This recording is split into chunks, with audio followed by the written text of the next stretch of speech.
white Sherbert. This is Sherbert, and this is Sherbert's roadmap to success. Now, as I mentioned before, she's rescued through MaeDay, which is my favorite rescue here in LA. And Natalie does a great job of finding dogs that are in need, and certainly did the number with her. She's been here in this home for about 4 months. She's doing great, except for the separation anxiety. So the video above covers that. I'm going to cover kind of the other stuff we talked about in the session. There's a lot of little things that can contribute to separation anxiety, and I'm going to kind of try to summarize them here. But before I do that, one of the first things we talked about is the guardian takes her to work right now, and sometimes when he's got her in her lap like this and someone approaches, she growls at them. Now, it's important to understand that a growl is not aggression. It's the dog saying, I disagree with what you're doing. As a behaviorist, what I try to do is identify why the dog is growling in the first place and address that. And in her case, it might be that I finally got somebody that's taking care of me, or this is my human, you go find your own. Now, what a lot of people do is they, oh, what a cute dog, can I pet her? And they come over and they reach for her. Now, she's not doing what I want her to do. She's actually leaning toward my hand because I've given her a lot of treats. But a lot of us, we reach over to pet a dog and the dog turns its head or backs up. And that's the dog's way of saying, I don't want you to pet me. And what do? We pet him anyways because we don't know that that's what it means. But if you reach for the dog, you reach and stop right before them. If they go towards you like that, then you can pet them. The dog's saying, yes, I would like you to pet me. But in this case, anything, if somebody approaches her guardian while he's holding her and she growls and they pet or he pets, that would be reinforcing that behavior. If they leave, that also reinforces the behavior. And if they pet, that's definitely going to make the dog not feel comfortable and want to be petted in the future. So what I would suggest the guardian does is get some high value training treats and get these soft ones. I'm going to leave the tricky trainers here. She has no teeth, so we need something soft. So I would, at work, I would just tell everybody, hey, I'm going to do an exercise just to teach her that when people approach, they're not going to a threat. Matter of fact, it's a good thing. So there's a ramekin on the table over there about 10 feet away from me. Could you do me a favor? Just go over there and get one piece of treat. Come over there, just walk up to her, give her the treat, and then walk away. Don't pet her. Don't say anything. So now, and then you get all the wait staff to come and do it, and boom, boom, boom, boom. I just had 7 people come up and give me a treat, and not one of them tried to pet me. I feel much better about them because I'm having a positive reinforcer every time somebody approaches me. I'm trying to get you a comfortable position. There we go. And so after enough repetitions, instead of her feeling that the growl is the appropriate response, I'm actually going to be wiggle and I'm going to be happy because when they come over, they give me a treat. And eventually when they do that, they give her the treat first. After they've done it a couple times, then they can around and reach their hand, and if she leans in, then they can reach over and pet her. But try to ask them to pet her under her chin. And one of the things that I talked about during the session, and for dogs, the body mechanic of a proud dog is to have its nose parallel to the ground or tilted up. Insecure dogs have a nose that goes down. Petting a dog on top of the head creates a down nose orientation for a lot of dogs. So all things being equal, you can pet your dog anywhere, but all things being equal, try to pet under the chin to facilitate that nose up, especially when we're rewarding the dog for desired actions and behaviors. Remember, most of us actually train our dogs to misbehave. The dog comes to us, we ignore it. It sits down in front of us, we ignore it. It lays down, it drops a toy, we ignore it. But boy, it starts barking, we correct it. It jumps up on the table, we correct it. Well, for dogs, good attention and bad attention is pretty much the same thing. So if my goal is to get your attention, and all the things you say you like, you ignore or take for granted, but things you don't like get a response, well, I'm going to do the things you don't like. That's how a lot of people train their dogs to misbehave. So to counter that, I went over passive training. Passive training is the absolute easiest way to train any dog. All it involves is being some observation and a high-value training retreat and a good timing. So every time that Sherbert comes over to you, pet her and say, come. You didn't ask her to come, you didn't show her you had a treat, you just happened to have it. But when she did it on her own, with her own volition, her own free will, we rewarded her for doing that. Every time she sits, pet her and say sit. Every time she lays down, pet her and say crash, chill, chillaxin, whatever the word is you want to use. And I was teaching her how to stretch. Every time she stretched, I think I did in the video above, I'd give her a treat and say stretch. Every time she takes a drink of water, call it agua or IPA or whatever you want to say. Every time she takes a bite of food for 3 months, say your favorite meal or whatever the word is, sushi, lasagna, pasta, steak. And so after a while, every time I hear lasagna, there's food in my mouth. So lasagna must mean I get to go eat. So after a while, we create a vocabulary where it makes it easier for us to communicate what we want from the dog. Oh, she's relaxing. Well, no, she just wants to get down. Yes, but you're going to have to stay up here until we get done with this video. We got about 10 more minutes. Can you hang in there? Yes, all right. So we also talked about petting with a purpose. Petting with a purpose is redirecting, helping the dog boost its self-esteem and respect for the humans by petting them in a certain way. So if she comes up and nudges me or jumps up on me or paws at me and I pet her, I'm reinforcing, yes, you're in charge of me.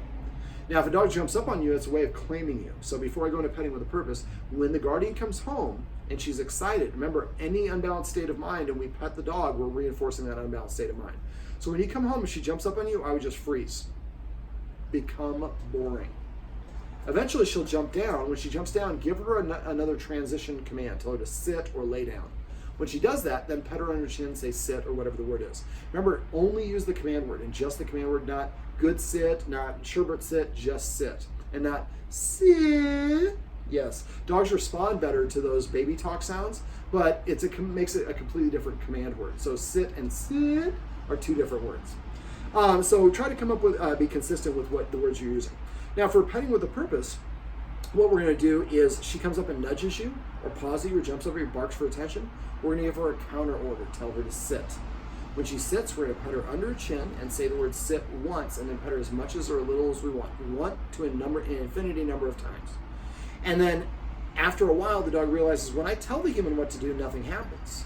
But if the human tells me what to do and I do it, I get rewarded. So what will happen after a while is the dog will start coming and sitting in front of you or laying down or offering those behaviors that you like to prepay for the attention. When she does that, make sure we do recognize and reward her for that. If we don't, she's going to just go back to jumping or barking or the things that used to work in the past. So the more that we pet with a purpose, if we get in a habit of doing it, and it's going to take you about 2.5 months to get in a habit of doing it. But if you do, every time you pet your dog, it becomes a micro dog training session where 3 important things happen. First of all, the dog has more respect for the human because instead of telling the human what to do, they're asking. Asking is more of a follower's mindset.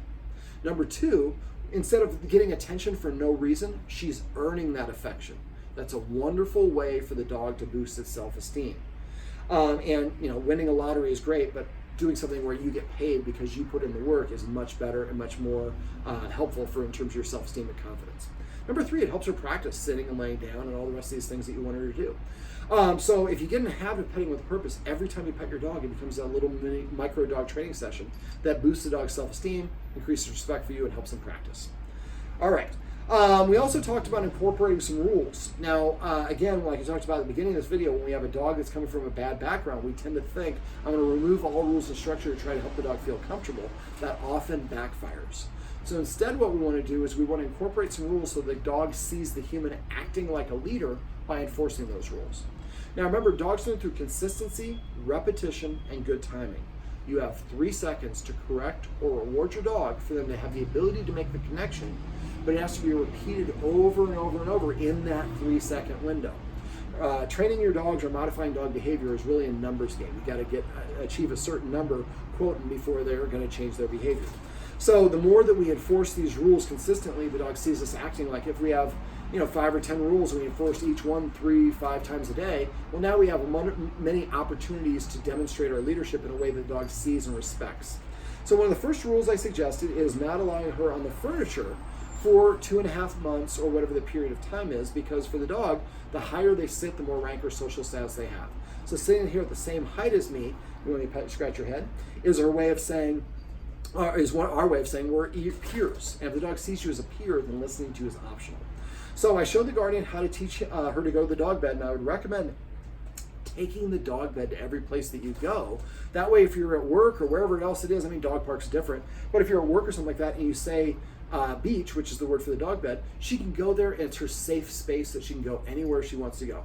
When she's on her bed, nobody should try to pet her other than her guardian. Nobody should try to engage with her other than her guardian. If there's other dogs around, keep the other dogs away. We want this to be like a force field. I go over here and I'm completely safe. And the more that you reinforce that, the more confidence she gets in this place as well as in her guardian. So that would be one of the first rules, is not being allowed on the furniture. And and the dog, actually sleeping with him, she could do that, but she needs permission from him to get into the bed. And I would eventually go like that with the couch. So she can eventually be on the couch with an invitation. But I would make her, if we get to that point, I would make her sit first and then invite her up. Always asking the dog to do something to earn their affection or reward first is a wonderful way to create a healthy leader-follower dynamic and have the dog respect you more as a leader. And there's a term for this, we call it manding or learning to mand. Eventually the dog will come and sit in front of you to say, I'd like to go on the couch, please. That's a very polite way to go about it. So let me see. So other rules, the guardian needs to eat something before he feeds her.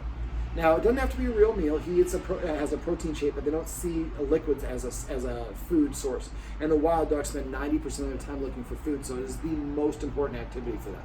So if you, every time you feed your dog, before you feed your dog, make sure you eat something in 5 or more bites. Chip, cracker, carrot's fine. Then you can go out and eat, or you can eat 20 minutes later. That's fine. Just the dog needs to see you eat something first.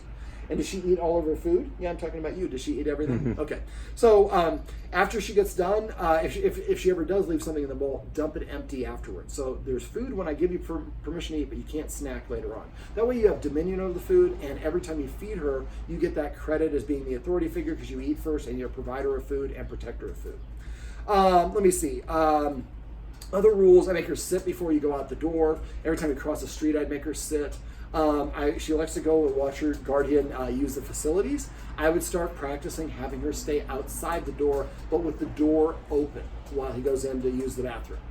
So you have to watch her out of the corner of your eye, or hopefully the mirror is directed and you can look on behind you. But again, we're going to use those escalating consequences and the same exercise I showed you in the kitchen to help her practice not going in there.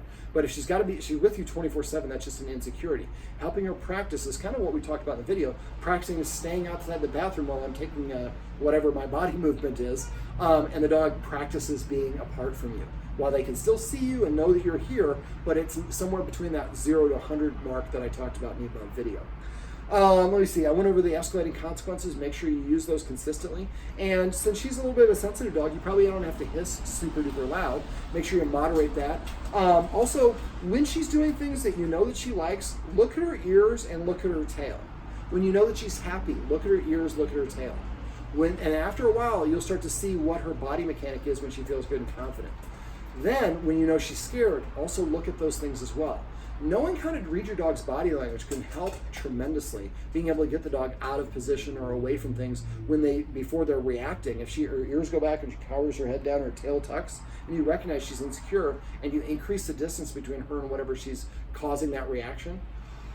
Oh man, I can really rely on my guardian. He recognized I was feeling a little bit worked up and got me out of there. If we wait until the dog starts freaking out, just like us, if you catch somebody who is just starting to get agitated and tell them to calm down, it's easy. If you wait for them to get just hysterical, it takes a long time for them to settle themselves down because they're all worked up. Same thing with dogs.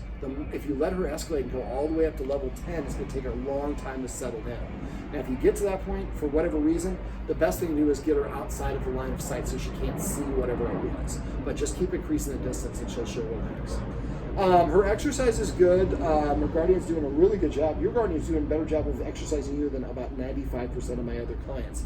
But make sure you do that before you have guests come over or anything that she's going to be nervous about. And when you are going to start practicing leaving, like I talked about in the video above, maybe pull out the laser and do a little exercise for her. Give her about 5 to 10 minutes to catch her breath first, then leave. But if you deplete her energy, that will go a long ways towards helping her be more amicable about sitting and relaxing. Do you use a Kong? A car? Kong. Oh, Kong, yeah. Okay, do you fill it with peanut butter? Mm-hmm. Okay, so I would keep on doing those. Those are great for her, especially a dog with no teeth. That way it's something for her to do. It's nice. A lot of times I'll take one of these chicken liver treats, put it at the bottom of the Kong, so when she licks all the way through, she gets a little special reward at the bottom. Trying to think if there's anything else. Is there anything else you want me to cover? I think that was it. I think we got it all. Well, right about now, she's completely relaxed and content, which is what we like to do. Sneezing away. Yes. And actually, for passive training, that's another nice one we do in our puppy classes. When the dogs are calm like this, when she was a puppy and she was fussy, her mom would lick her from here all the way to the base of her tail. And it's calming and soothing for her. Well, she could do that one lick when the dog's this big. When it's this big, it's a little harder. So what we do in our puppy class, we pet the dog from the nape of the neck in slow strokes down the spine to the base of the tail. And we assign a command word for this. I say settle for my dog. Some dog people say chillax and chill or whatever you want to say. So every time she's in a calm and balanced and relaxed state of mind, pet her in these long, slow, smoothing strokes. Should take about 2 or 3 seconds to pet her whole back, and then say settle or zen or chill or whatever your word is. After a while, we create a command word that means to relax. After we do that enough, if the dog's getting excited, we can say relax and she knows what we mean. Doesn't mean she's always going to listen to us. That's going to come from the rules and enforcement of the rules. But at least we have the context now to communicate what we want. Well, this Sleeping Beauty is, oh, you're going to wake up? Yes, this is, oh, I was saying white Sherbert, but it's just Sherbert, right? It's Sherbet. This is Sherbert, and she's from the MaeDay Rescue, and this is Sherbert's roadmap to success. Remember, everything you do trains your dog, only sometimes you mean it.